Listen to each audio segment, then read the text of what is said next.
13 kali ini kita akan membahas tentang total quality leadership. Dalam menjelaskan atau memberikan materi tentang total quality leadership, tentunya saya tidak sendiri. Saya bersama dengan 4 teman saya, yaitu Dimas Salim Pratama, Muhammad Dimas Desandi, Eka Fadila, dan Anissa Renita Sinta.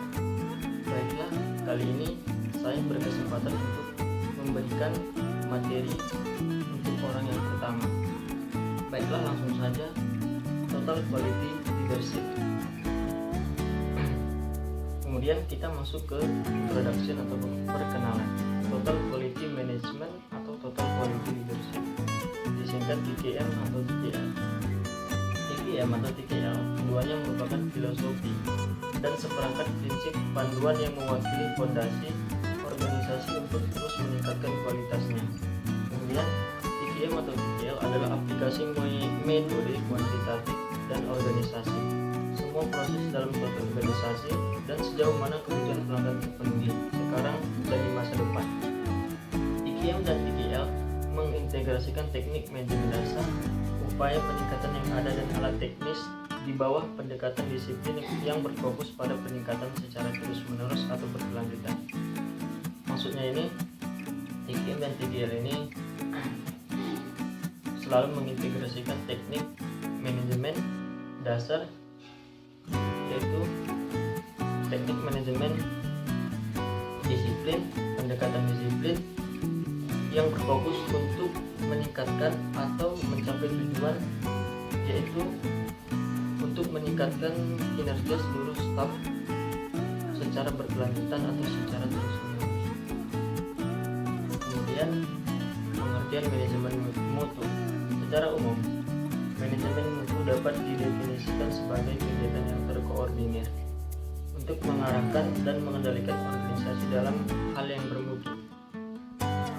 Dari definisi manajemen mutu ini terdapat beberapa aspek di dalamnya, yaitu manajemen SWOT, perencanaan mutu, pengendalian mutu, jaminan mutu, peningkatan mutu, dan kepemimpinan mutu. Yang pertama, kita akan membahas tentang perencanaan mutu atau quality planning, yaitu bagian dari manajemen mutu yang difokuskan pada penetapan sasaran mutu dan merinci proses operasional dan sumber daya terkait yang diperlukan untuk memenuhi sasaran mutu yang telah dispesifikasikan. Maksudnya ini, dalam planning quality atau quality planning, manajemen mutu di sini difokuskan untuk penetapan pada sasaran, yaitu sumber daya yang diperlukan harus memenuhi sasaran untuk memenuhi manajemen mutu. Kemudian manajemen mutu ini setelah dispesifikasikan sebelumnya atau sebelum perencanaan mutu ini ditetapkan. Kemudian pengendalian mutu atau quality control, itu merupakan teknik-teknik dan aktivitas operasional yang digunakan untuk memenuhi persyaratan mutu. Di sini terkait dengan teknik-teknik dan aktivitas operasional yang digunakan untuk memenuhi persyaratan mutu. Jadi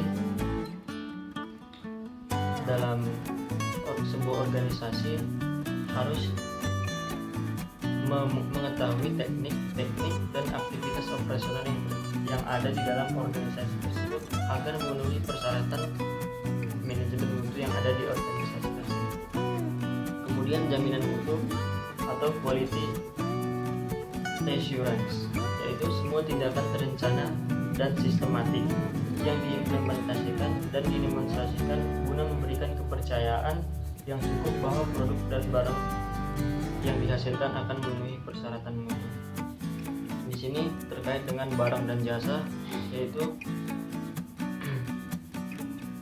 produk, barang, dan jasa didemonstrasikan untuk memberikan kepercayaan yang cukup kepada pelanggan agar memenuhi kepuasan pelanggan tersebut. Seperti itu. Kemudian peningkatan mutu atau quality improvement merupakan tindakan-tindakan yang diambil untuk meningkatkan keefektifan dan efisiensi dari semua proses dan kegiatan organisasi. Jadi dalam suatu organisasi perlu meningkatkan suatu mutu, yaitu untuk meningkatkan atau keefektifan terus terjaga dalam suatu organisasi. Dalam organisasi tentunya harus ada peningkatan dari sebelumnya ke depannya, karena untuk menjaga keefektifan yang ada di dalam organisasi tersebut juga. Kemudian quality leadership atau kepemimpinan adalah kepemimpinan yang melibatkan semua karyawan dalam memuaskan pelanggan dan membangun kualitas ke dalam setiap sistem dan proses dalam organisasi. Dalam hal ini semua karyawan terlibat, dari staf yang paling tertinggi sampai yang terendah, semua terlibat dalam hal ini, karena ini terkait dengan kepuasan pelanggan. Jadi semua harus bekerja sama agar bagaimana pelanggan merasa puas atas barang dan jasa yang kita produksi. Kemudian dalam manajemen mutu terdapat 8 prinsip dasar. Yang pertama itu pusat perhatian pada pelanggan ataupun customer focus, yaitu organisasi harus menyadari bahwa kelangsungan eksistensinya sangat tergantung pada pelanggan, karena organisasi harus memahami kebutuhan pelanggan baik untuk masa sekarang ataupun masa yang akan datang. Organisasi juga harus bersungguh-sungguh memenuhi kebutuhan pelanggan tersebut dan berusaha untuk melampauinya guna mewujudkan kepuasan pelanggan atau customer satisfaction. Jadi di sini berkaitan dengan kepuasan pelanggan. Jadi setiap organisasi ataupun perusahaan harus menyadari bahwa kelangsungan mereka ataupun kelangsungan hidup mereka sangat tergantung pada customer atau pelanggan. Jadi baik buruknya suatu produk atau jasa yang ditawarkan itu akan menentukan eksistensi sebuah organisasi. Jadi apabila sebuah perusahaan selalu memberikan sebuah produk atau barang dan jasa yang selalu memuaskan pelanggan, maka eksistensi sebuah organisasi akan terus terjaga. Guna ini juga bertujuan untuk tidak hanya di masa yang akan di masa sekarang, karena keeksistensian ini harus terus terjaga hingga ke depannya. Dan bagaimana caranya agar itu bisa tetap terjaga, yaitu dengan memuaskan pelanggan dengan barang dan jasa yang kita tawarkan. Kemudian kepemimpinan atau leadership. Pemimpin pada semua tingkatan harus menetapkan kesatuan tujuan dan arah organisasi. Mereka juga hendaknya menciptakan dan memelihara lingkungan intern agar semua orang dapat melibatkan diri secara penuh dalam upaya mencapai tujuan organisasi. Di sini tidak hanya staf yang paling tertinggi, tapi seluruh staf yang ada di dalam organisasi ini harus memiliki sifat ataupun sikap leadership agar sama-sama mencapai tujuan organisasi yang diinginkan. Baiklah, selanjutnya akan disampaikan oleh teman saya. Perlibatan orang adalah inti sebuah organisasi. Oleh karena itu, perlibatan orang mutlak dilakukan untuk melaksanakan kegiatan apapun. Kemampuan semua orang perlu didaya gunakan secara maksimal untuk manfaat organisasi. 4. Pendekatan proses akan tercapai lebih efisien apabila dalam melaksanakan suatu kegiatan sumber daya terkait dikelola sebagai suatu proses. 5. Pendekatan sistem pada manajemen mengetahui, memahami, dan mengelola proses yang saling terkait sebagai suatu sistem, memberi sumbangan pada keefektifan dan keefisienan organisasi dalam mencapai tujuan. 6. Perbaikan berkelanjutan.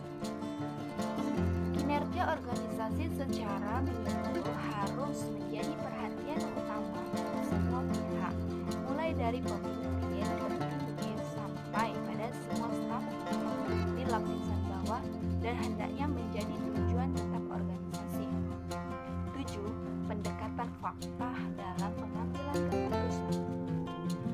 setiap pengembalian keputusan pada tingkatan apapun harus dilakukan berdasarkan pada analisis data dan informasi yang objek. 8. Hubungan pemasukan yang saling menguntungkan.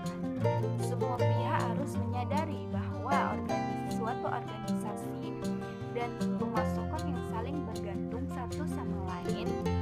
Karena itu harus dibangun hubungan saling menguntungkan guna meningkatkan kemampuan keduanya untuk menciptakan nilai. Ada 4 elemen TKL. 1. Manajemen sistem. Sistem manajemen ini mencakup cara kebijakan, prosedur, praktik, protokol, dan arahan yang ditetapkan, ditegakkan, dan dipelihara. Sistem kepemimpinan organisasi meletakkan nada dan visi dan memberikan indikator tentang apa yang harus dilakukan, bagaimana harus dilakukan, dan apa yang harus dicapai. 2. Social system. Social system memiliki dampak signifikan pada motivasi dan kemampuan untuk mengimplementasikan ide-ide baru. Ini membahas budaya organisasi, struktur, penghargaan, kerja tim, nilai-nilai, dan kreativitas individu dan kelompok. Sistem sosial dipengaruhi oleh nilai-nilai pendiri, pemimpin, keluarga, teman sebaya, dan pengawas, serta perilaku kelompok. 3. Technical system. Sistem teknik meliputi alat, teknik, dan mekanis yang diperlukan untuk menghasilkan produk dan layanan yang sangat baik. Sistem teknis juga melibat proses kerja, teknologi, dan sistem yang digunakan dalam mengubah input organisasi menjadi output dan hasil. Deskripsi pekerjaan dan tugas adalah bagian dari sistem ini. Sistem ini berkaitan dengan langkah-langkah yang berfungsi sebagai dasar untuk perbaikan dan perencanaan. 4. Behavior system. Perilaku berhubungan dengan dasar-dasar sisi kualitas manusia yang ditandai dengan kebiasaan, sikap, pola kerja, dan perilaku individu dan kelompok. Melalui modifikasi elemen-elemen pada dalam sistem perilaku dimungkinkan untuk menerapkan perubahan yang dapat mengaruh dan terobosan signifikan dalam kinerja. Unsur-unsur perilaku sering sulit untuk berubah, dan ketika perubahan dilakukan, hal itu secara positif mempengaruhi kecepatan transformasi proses organisasi. Saya akan menjelaskan mengenai 8 pilar kualitas total quality leadership. 8 pilar kualitas yang harus terus ditingkatkan selama proses TQL. Yang pertama ada quality management. Manajemen kualitas berkaitan dengan kualitas kebijakan organisasi, prosedur, nilai-nilai, dan sistem alokasi sumber daya. Ini juga membahas kualitas keputusan kepemimpinan dan manajemen, pengawasan, dan bimbingan yang diberikan kepada tenaga kerja terkait dengan pengiriman produk dan layanan. Kemudian ada personal quality.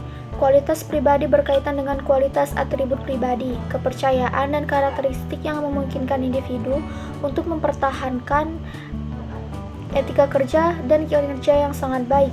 Faktor-faktor penting dalam bidang ini termasuk sikap pribadi, keterampilan, kemampuan, kebiasaan kerja, perilaku, integritas, kepercayaan, kesetiaan, dedikasi, dan komitmen terhadap keberhasilan pencapaian misi dan prioritas organisasi dan pribadi.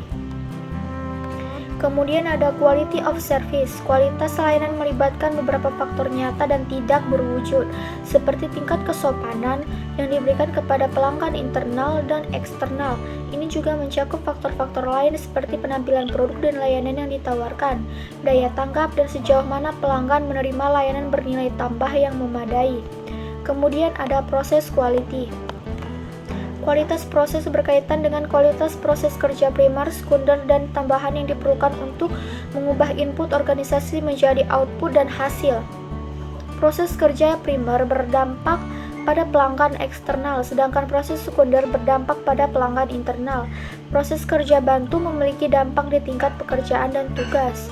Kualitas proses juga berkaitan dengan seberapa baik variasi dalam variabel proses dikelola, dikendalikan, dan ditingkatkan terus-menerus untuk memastikan bahwa produk dan layanan akhir yang dikirimkan kepada pengguna akhir bebas dari kesalahan dan cacat. Kemudian ada quality of relationship. Kualitas hubungan berkaitan dengan kualitas interaksi dan hubungan antara pemasok, pelanggan, tim, unit kerja, tenaga kerja, dan manajemen, dan area bisnis fungsional. Ini juga melibatkan kualitas output dan hasil yang dihasilkan sebagai hasil dari hubungan yang jelas antara pemasok, perusahaan, dan pelanggan. Kemudian ada quality of design project and programs. Kualitas proyek dan desain program berkaitan dengan pengiriman. Ini memperhitungkan spesifikasi desain, toleransi, dan kualitas output tugas dan hasil yang terlibat dalam siklus desain dan pengembangan suatu layanan atau produk. Kemudian ada quality of system and technology. Kualitas sistem dan teknologi berkaitan dengan kualitas fungsional sistem produksi dan layanan dan teknologi. Ini membahas kualitas siklus hidup teknologi serta langkah-langkah operasi sistem dan kinerja teknologi. Ukuran seperti waktu rata-rata untuk merancang, waktu rata-rata untuk terjadinya kegagalan, waktu rata-rata untuk diservis dan diperbaiki, dan kendala digunakan untuk menilai kualitas sistem dan teknologi.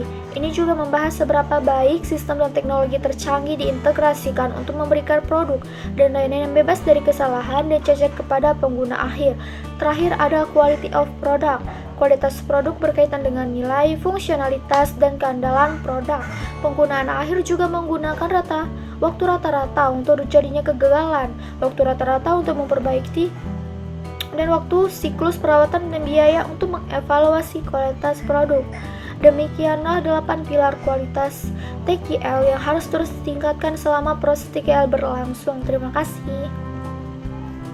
Saya akan menjelaskan mengenai model Total Quality Leadership. Di dalam model ini, kita akan memakai model Endorsement Performance Excellence Model. Di dalam model ini ada 10 kategori. Yang pertama itu ada leadership, ada strategic planning, ada customer and market focus, ada information and analysis, ada human research development and management, ada process management, ada culture, system, and relationship management, ada technology, integration, and management, ada supplier performance management, kemudian terakhir ada business result. Saya akan menjelaskan tentang leadership terlebih dahulu.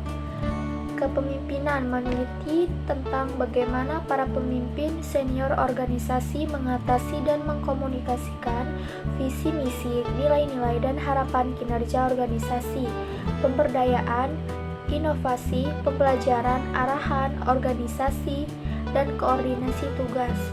Juga yang diperiksa adalah bagaimana organisasi mengatasi tanggung jawab sosial dan keterlibatan masyarakat. Kemudian ada strategic planning. Perencanaan strategis memeriksa proses pengembangan strategi organisasi, termasuk bagaimana organisasi mengembangkan rencana bisnis strategis, taktis, dan operasional yang selaras dengan visi misi, nilai, sumber daya, anggaran, ukuran, anggaran, dan persyaratan pemangku kepentingan organisasi. Kemudian ada customer and market focus. Fokus pelanggan dan pasar meneliti bagaimana organisasi menentukan persyaratan, harapan, dan preferensi pelanggan dan segmen pelanggan. Juga diperiksa adalah bagaimana organisasi membangun hubungan dengan pelanggan unit internal, eksternal, dan mandiri, menentukan tingkat kepuasan, dan menggunakan informasi untuk menentukan prioritas. Kemudian ada information and analysis, informasi dan analisis, meneliti proses dan pendekatan organisasi untuk mengumpulkan, menganalisis, dan menggunakan data kinerja dan informasi inti lainnya di seluruh organisasi. Ini juga mencakup sistem pengukuran kinerja organisasi, kemampuan teknologi, transfer data, dan sistem manajemen informasi. Kemudian ada Human Research Development and Management, pengembangan sumber daya manusia dan manajemen, memeriksa bagaimana organisasi melatih dan memungkinkan karyawan untuk mengembangkan dan memanfaatkan potensi penuh mereka, selaras dan selaras dengan tujuan organisasi. Ini juga membahas upaya organisasi untuk membangun dan memelihara lingkungan kerja pemberdayaan dan budaya dan iklim yang kondusif untuk keunggulan kinerja, partisipasi penuh, dan pertumbuhan pribadi dan organisasi, memberikan pengakuan dan penghargaan yang tepat. Kemudian itu ada proses manajemen.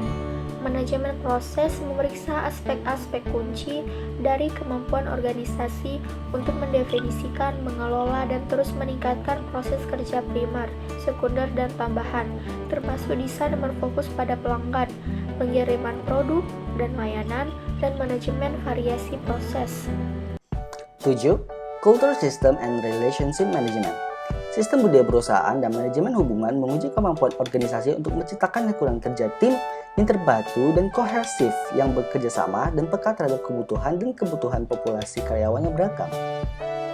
Juga diperiksa adalah kebijakan, prosedur, dan tindakan organisasi yang digunakan untuk memastikan perlakuan yang adil dan merata bagi para pemangku kepentingan dan populasi karyawan. Ini meliti budaya, lingkungan, dan hubungan organisasi di antara para pemimpin manajemen dan tenaga kerja, serta kemampuan mereka untuk bekerja sama dalam kemitraan untuk memenuhi dan melampaui tujuan dan sasaran organisasi. 8. Teknologi Integration and Management.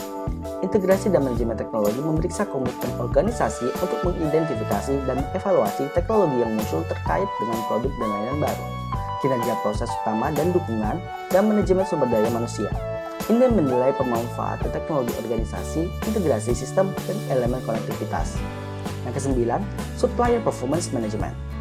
Manajemen kinerja pemasok memeriksa komponen organisasi dan proses untuk memastikan basis pemasok berkinerja tinggi yang mampu memenuhi dan melampaui spesifikasi dan persyaratan untuk semua barang dan jasa yang dibeli oleh organisasi. 10. Business Result. Hasil bisnis memeriksa hasil utama dan tren yang terkait dengan kinerja organisasi di bidang bisnis utama, kepuasan pelanggan, kepuasan karyawan, kinerja produk dan layanan, manajemen keuangan, kinerja pasar, pencapaian misi, hasil sumber daya manusia, hasil pemasok dan mitra, dan kinerja operasional. Juga diperiksa adalah tingkat kinerja relatif terhadap organisasi kelas dunia. Selanjutnya adalah tahap implementasi TKL yang terdiri dari 8 tahapan. Langkah pertama, berikan kepemimpinan dan visi untuk keunggulan kinerja.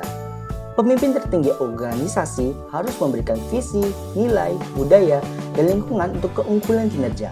Manajer senior perlu dilatih tentang alat, teknik, dan prinsip untuk memimpin proses peningkatan kinerja organisasi. Data dan informasi kelas dunia yang komprehensif harus digunakan untuk meyakinkan manajemen puncak tentang kebutuhan dan keuntungan peningkatan kinerja yang digerakkan oleh perangkat. Lakukan analisis menyeluruh terhadap persyaratan pasar. Gunakan data kompetitif tentang produk dan layanan, pangsa pasar, profil biaya, pelanggan, kualitas, dan peningkatan kinerja. Menjelaskan peran pelanggan, kualitas, dan contoh peningkatan kinerja pelanggan yang sukses dan tidak berhasil, dan perusahaan lain yang menyediakan cara cepat untuk membantu eksekutif melihat manfaat dan mengadopsi filosofi peningkatan kinerja yang dikirakan oleh pelanggan. Langkah kedua, komunikasikan filosofi peningkatan kinerja yang berkelanjutan. Setelah dukungan manajemen senior telah dicapai, langkah selanjutnya adalah untuk berkomunikasi dan menunjukkan komitmen manajemen terhadap proses TKL. Komunikasi filosofi TKL harus menekankan bahwa semuanya dimulai dengan pelanggan, yaitu satu-satunya tujuan bisnis adalah untuk menarik, melayani, dan melampaui harapan pelanggan. Komitmen terhadap keunggulan kinerja berarti bahwa ada budaya kualitas total di mana setiap orang terus-menerus mempertimbangkan kualitas pekerjaan mereka dan bagaimana hal itu tercermin dalam hasil akhir. Ini juga mensyaratkan bahwa pekerja harus diberikan kendali, tanggung jawab, dan keleluasan pengambilan keputusan untuk berbagai kegiatan, seperti pemeliharaan, kontrol informasi, kualitas, analisis proses, layanan, produksi, dan alokasi sumber daya. Mengadopsi filosofi TKL juga berarti berfokus pada manajemen menggunakan fakta dan data, kualitas pertama, perencanaan yang tepat, dan pemanfaatan sumber daya manusia yang efektif. Langkah ketiga, menetapkan key person peningkatan kinerja yang berkelanjutan. Rekrut individu yang berpengalaman dan berbakat untuk mengembangkan program peningkatan kinerja berbasis kualitas.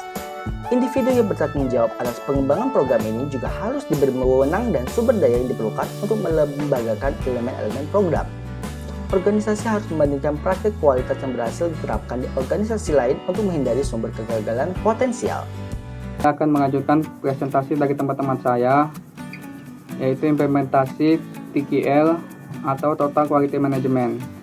Yaitu langkah keempat, segera ambil tindakan untuk meningkatkan kerjasama antar departemen. Caranya, karyawan harus dilatih untuk bekerja sama tiap departemen. Individu dan tim kerja harus didorong untuk berpartisipasi dalam pemecahan masalah kelompok. Metode kerja harus fokus pada kerjasama. Manajer harus menggunakan pendekatan manajemen partisipatif guna mendorong ide-ide kreatif dari setiap karyawan. Lalu dilanjutkan langkah kelima, yaitu memperkenalkan rencana peningkatan kinerja yang berkelanjutan kepada tim. Strategi kualitas, produktivitas, dan kepuasan pelanggan organisasi harus menggambarkan kerangka kerja, pendekatan, sasaran, dan tujuan yang akan diupayakan organisasi untuk mencapai peningkatan kinerja berkelanjutan. Strategi peningkatan kinerja harus menjadi tanggung jawab tim manajemen senior. Perencanaan kinerja berkelanjutan melibatkan pendefinisian strategi khusus untuk memahami pasar dan mempertahankan kesadaran akan kebutuhan, keinginan, dan keinginan pelanggan. Lalu dilanjutkan ke langkah ke-6, menerapkan ukuran kinerja yang komprehensif di semua level.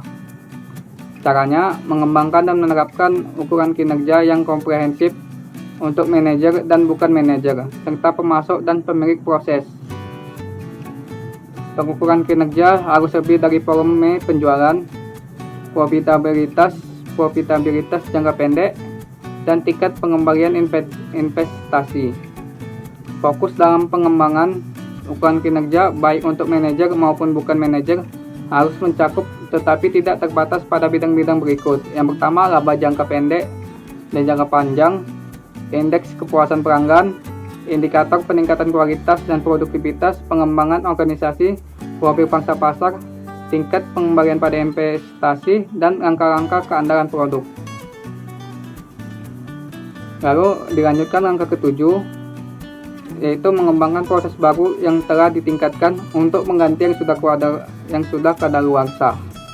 Caranya, identifikasi produk dan layanan yang akan disediakan, mendefinisikan sumber proses variasinya, dan menentukan langkah-langkah yang tidak menambah nilai dengan fokus yang sedang berlangsung pada pengukuran proses, evaluasi, kontrol, dan peningkatan.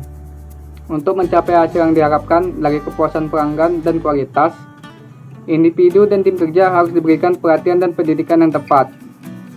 Perhatian harus fokus pada orientasi dasar terhadap kualitas, teknik, dan alat untuk peningkatan kualitas kepemimpinan, keterampilan teknis, keterlibatan proses, dan kerja tim.